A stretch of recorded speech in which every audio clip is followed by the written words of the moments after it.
Hey everyone. So in this video, I like to talk about transformations of sine and cosine. So we reviewed this idea of function transformations in the previous video.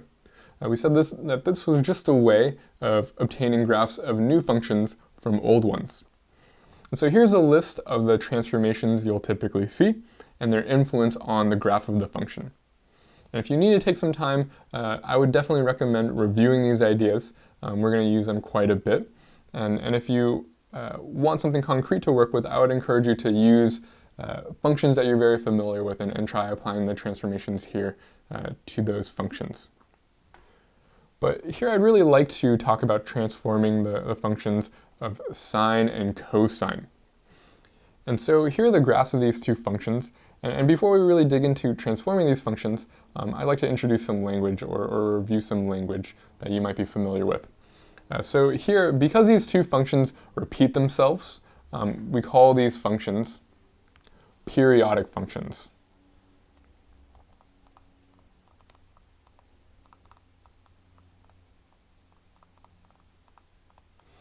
And so these two functions, they repeat themselves every 2 pi, every interval of 2 pi in the input. And so we say that their period is 2 pi.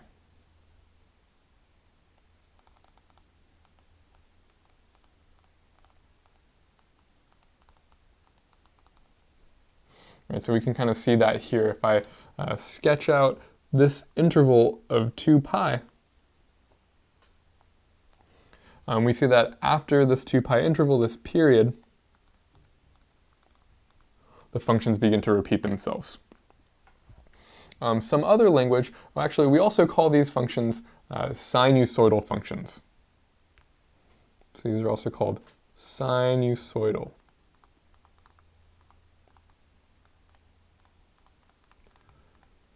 Sine and cosine are both called sinusoidal functions.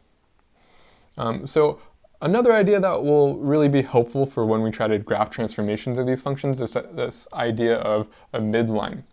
So we can see, at least if I take a look at the specific example of g of theta is equal to cosine of theta, that this function oscillates over this middle line. Right, this line of, in this case, is just y is equal to 0, this horizontal line. But we call this an example of the midline, the line right in between sort of how high this graph goes and how low this graph goes. And then another word we use when we're trying to graph these functions is the amplitude.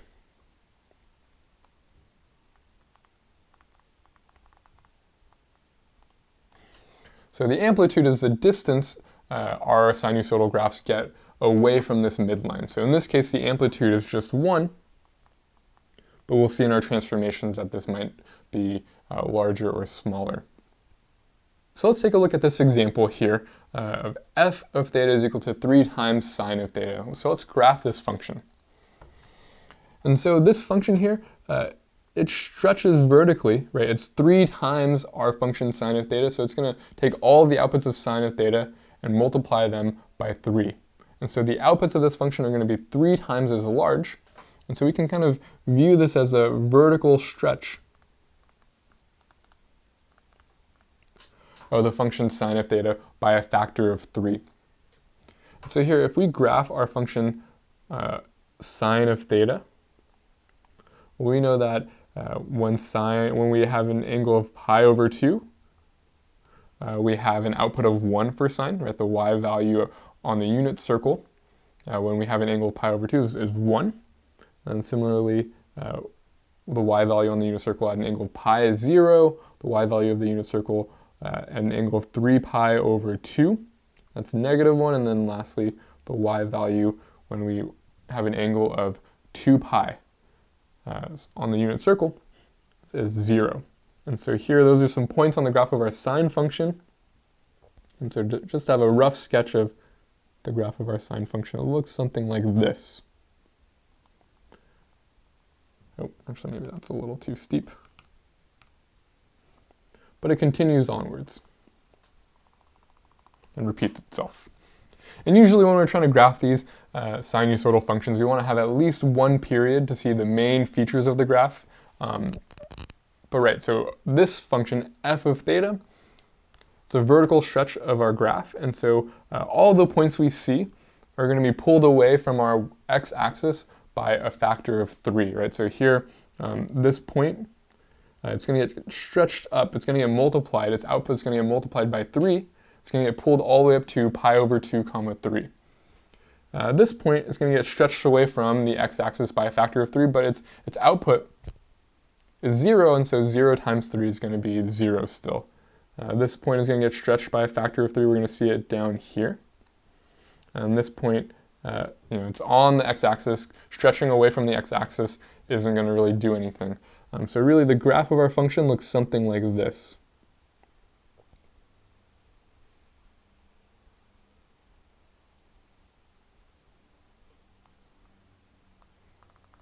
And then it keeps going and it repeats itself the same way sine of theta repeats itself. The only difference between these two functions is that this one's been stretched vertically. And so if we take a look at the period, right, nothing's changed regarding the inputs of this function. It's still going to repeat itself every 2 pi. And so the period is 2 pi. The midline of this function, well, the middle of this sinusoidal graph, this new transformation, it's still the line y is equal to 0, right? This is still the middle line right between how high this graph gets and how low this graph gets. And then lastly, the amplitude, right? So the distance this function gets away from our midline, and that distance is 3, right? So this distance here. This is our amplitude. So this is 3. Okay, so let's do some more examples. Here I want to sketch the graph of y is equal to -2 times cosine of x, take away 1. And so here this cosine of x, that's saying that's the input of our function is x. This -1 tacked on at the end is really a vertical shift downwards. And so yeah, maybe to list out all these transformations, this negative sign is telling us we have a vertical reflection.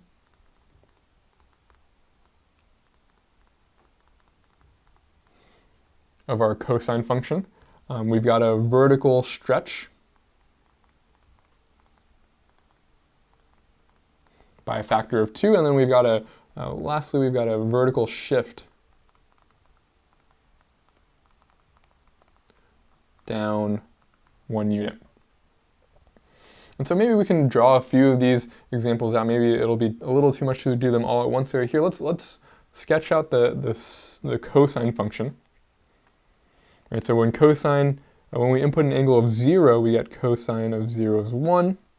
When we input pi over 2, we get cosine of 0 cosine of pi over 2 is 0.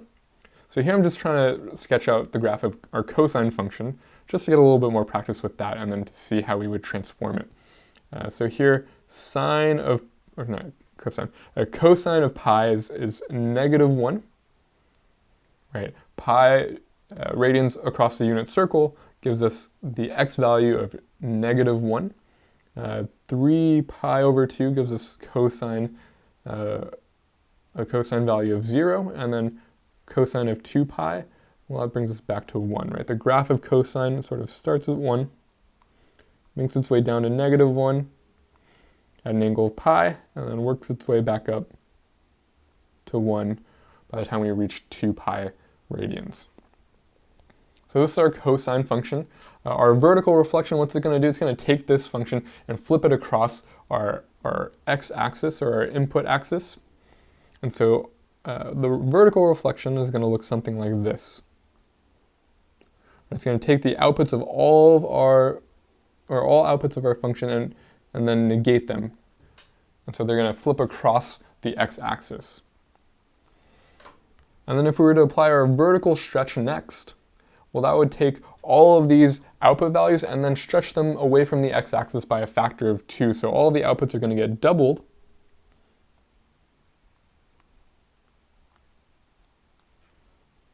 And so here, this would be the graph of cosine or negative 2 times cosine of x. Y is equal to negative 2 times cosine of x.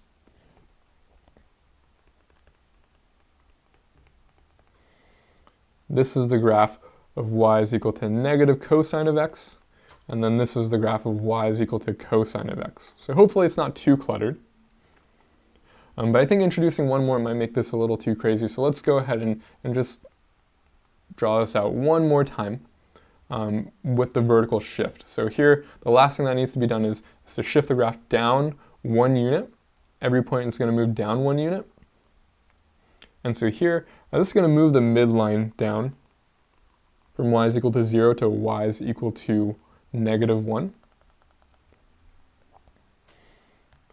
But we can kind of view all of our original, or our y is equal to negative 2 cosine of x graph. We can sort of view that in relationship to this midline y is equal to negative 1, right? So here, we're going to have this point that's 2 units down from that midline, right at that midline, 2 units up from that midline, at that midline, and then 2 units down from that midline. It's going to look something like this.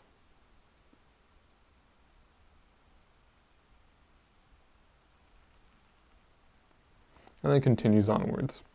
But this is one period of our function. Right, so here, again, that amplitude is 2.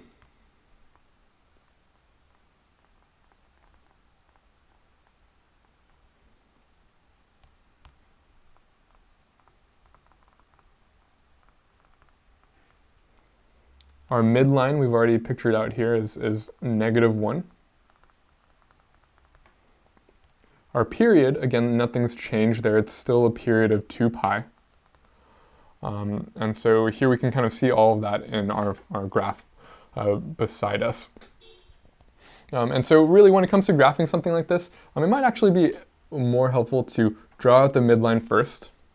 Recognize that here this coefficient is going to tell us the amplitude. And so we can sort of sketch our typical function stretched out that amplitude away from our midline, and then introduce a reflection if need be. So the last idea I'd like to cover in this video is compression and stretching our function in the horizontal direction. And so here let's take a look at these horizontal stretches and compressions of our sine function. But first, let's go ahead and graph our sine function as is y is equal to sine of x.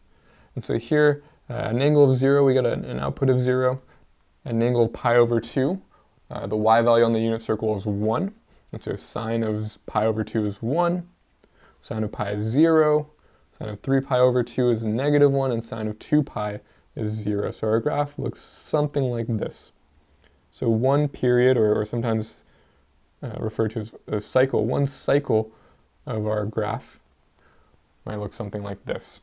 And let me stop there with this function. I know it continues onwards, but just to keep things from being too cluttered, let me just use this part of our sine function. Okay, so for y is equal to sine of 2x, the way to think about this function is that we're going through our inputs twice as fast. Right, if you imagine inputting values into this function, into x, if I'm inputting values from 0, and I'm inputting them continuously all the way up to pi or 2 pi or so on, really this function is going to run through those inputs twice as fast. And let me show you what I mean by that. So here if I have my function, or my inputs x and my outputs y. If I input 0, we get sine of 2 times 0. In other words, sine of 0. And we know that that's equal to 0, so nothing's changed there. But if I input pi over 4, for example, well, this function, right, it's going to double that input and then run it through sine. So this is going to be really the same as computing sine of pi over 2. Right? It's looking further along the unit circle. And so here this comes out to be, well, it comes out to be 1. Right? Sine of pi over 2 is 1. And if I plug in pi over 2, well, this amounts to computing sine of 2 times pi over 2. In other words, sine of pi. And sine of pi is 0. So when we input, the small value of pi over 2, we're already looking at sine of a further along value, sine of pi. And so what's really going on here is that this function is running through sine faster because it's doubling the inputs. And so here, maybe let's go through a few more values. Let's do 3 pi over 4. So sine of 3, or this would be 2 times 3 pi over 4. And 2 times 3 pi over 4 is 3 pi over 2. And 3 pi over 2, that's sort of the bottommost point. That corresponds to the bottommost point on the unit circle with a y value of -1. And then when we input pi, we get sine of, 2 times that. Sine of 2 pi. And that's 0. And really, on this interval from 0 to pi, really you can kind of imagine that sine of 2x has already run through all of the values along our unit circle. And so here we can really picture what's going on is that, here I've got my 0, 0 point. At pi over 4, our function gives out an output of 1. At pi over 2, our function gives out an output of 0, 3 pi over 4, and then pi. It's already really run through all of the y values on the unit circle. And so there, this function, this transformation has really compressed our graph of our function y is equal to sine of x by a factor of, it's really compressed by a factor of 1/2. And so it would continue and repeat itself, but the period here,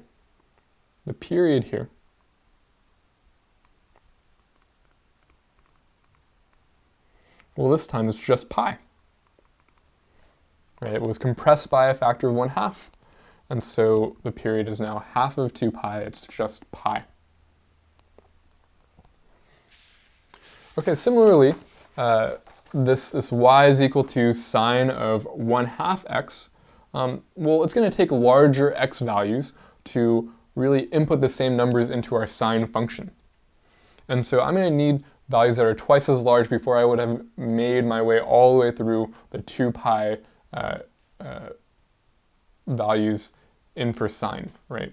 So here, if I go ahead and make a table, we can kind of see how this plays out. I have x, I have y, and I run 0 through my function, I get sine of 1/2 times 0. This is sine of 0, which is 0. So, this isn't really an illustrative example, but, we can start seeing it quite quickly. If I plug in pi over 2, well, this is sine of 1/2 times pi over 2. In other words, sine of pi over 4. And this is the square root of 2 over 2. So, usually when we plug in pi over 2 to our sine function, we're kind of imagining we're at the top of the unit circle here. Here, plugging in pi over 2 into this sine of 1/2 x function, well, that really corresponds to looking at half of that angle across the unit circle. And we're only pi over 4 of the way across that unit circle. Right? So here, if I look at pi, inputting pi into this function, that's sine of 1/2 times pi. This is sine of pi over 2 is 1. If I plug in 3 pi over 2, this is sine of, this is 1/2 times 3 pi over 2. This is sine of 3 pi over 4. And that gives us the square root of 2 over 2. And if I look at sine of 2 pi, well, this would take 1/2 of that and then run it through sine. And this would give us sine of pi, which is 0. And so we can start plotting these points out. But plugging in 0 into our function gives us 0. Plugging in pi over 2 into our function gave us the square root of 2 over 2, so roughly here. Plugging in pi into our function gave us 1. And then we saw that if I plugged in 2 pi, actually, do we get there? Yeah, we did, right? Sine of 2 pi amounted to 0. maybe I should include this point here, sine of 3 pi, or 1/2 of 3 pi over 2, gave us the square root of 2 over 2, and really takes us twice as long to run through the same output values of sine.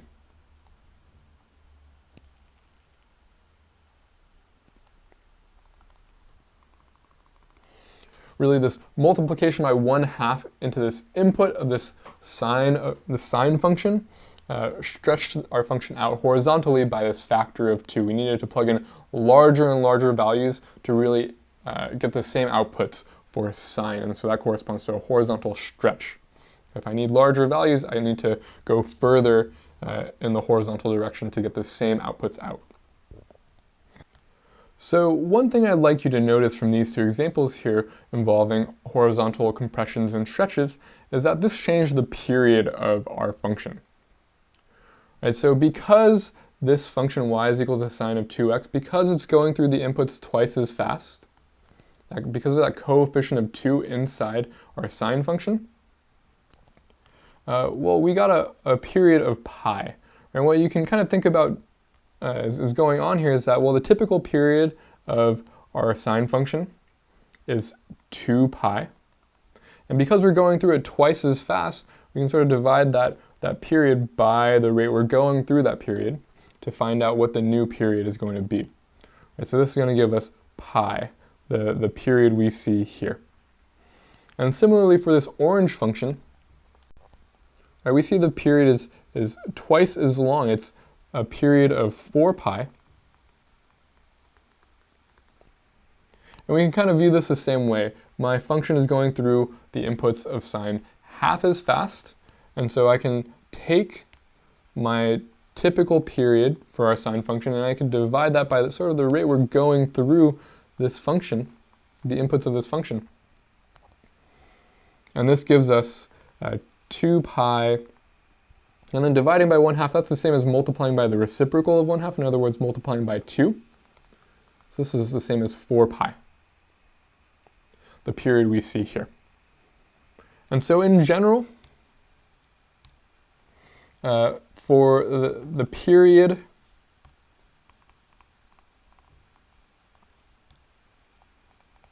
of y is equal to sine of some constant times x, so maybe I'll write b here, b times x, or y is equal to cosine of some constant times x. Well, that's just our typical period, 2 pi, divided by the rate at which we're going through our inputs, divided by b. 2 pi divided by b is the period of these functions. Okay, so let's go ahead and try and graph this new function. H of t is equal to cosine of pi times t plus 3. And so it might be helpful to identify the main features of this function. Right, so here, just like we mentioned earlier, this period is going to change because we have some constant times the input of this function. And so our period, well, this is 2 pi divided by our coefficient here, pi. So the period is just 2. In other words, if I increase my input by 2, I'm going to go through my entire function one more time. And this plus 3 here, this tells us that our midline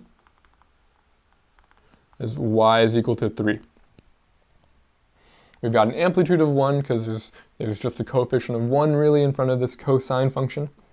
But really this is all we need here to graph our function. Right, so here, because our midline is 3, maybe let's start with that.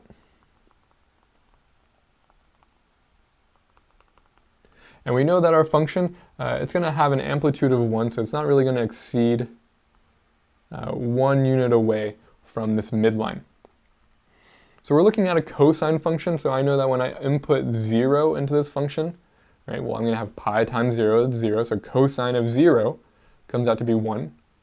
And then I have that added on to my midline value of 3. So here I have a sort of starting value of 4, 0, comma 4. And we know that our period is 2. Right, so 2 units to the right is when my function is going to be done repeating itself. or not done repeating itself, done with one repetition, one cycle of the function. And so here we can kind of see that if it's going to finish at an x value of 2, then really our graph is going to look something like this.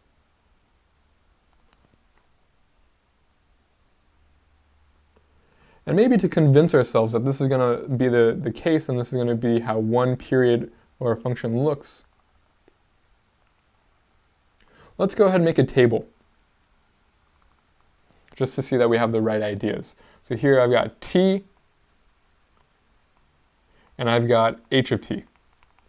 Right, we saw that if I plug in 0, I get cosine of 0 plus 3. This is going to be 4, right? Cosine of 0 is 1, this is 4. If I plug in, let's say, what's another nice value to plug in? Well, if I plug in 1/2, what happens, we get cosine of pi times 1/2, so pi over 2. And then we add this on to 3, and cosine of pi over 2, that's 0. So we get 3, just like we expected, right? That's this point here at an x value of 1, or a t value of 1/2, we have an output of 3. And maybe I'll just do one more. If I plug in 1, we get cosine of pi, right? Plugging in 1 amounts to computing cosine of pi plus 3, and cosine of pi is -1. So we got -1 plus 3, well that's positive 2, which is what we see here. And so hopefully this kind of convinces you that we've got the right idea here. And so really, to help us graph this function, really we just needed to find that period, that midline, and the amplitude. And so here, let's try and do the reverse of this. Let's find an equation for this graph below. And if you're feeling up for it, please try this out yourself first. And I would encourage you to find these main features of our function, the midline, the amplitude, and the period. Okay, so I can see that my midline is right here. This y is equal to 1. This is the midline. What about our amplitude? Well, that's this distance here. Right, so our amplitude, this is 4 units. And then what about our period? Our period is the distance horizontally before the graph repeats itself. And I can kind of view that by looking at how far it takes to get from one peak to another. And so here, this is how many units apart? This is 4 units apart.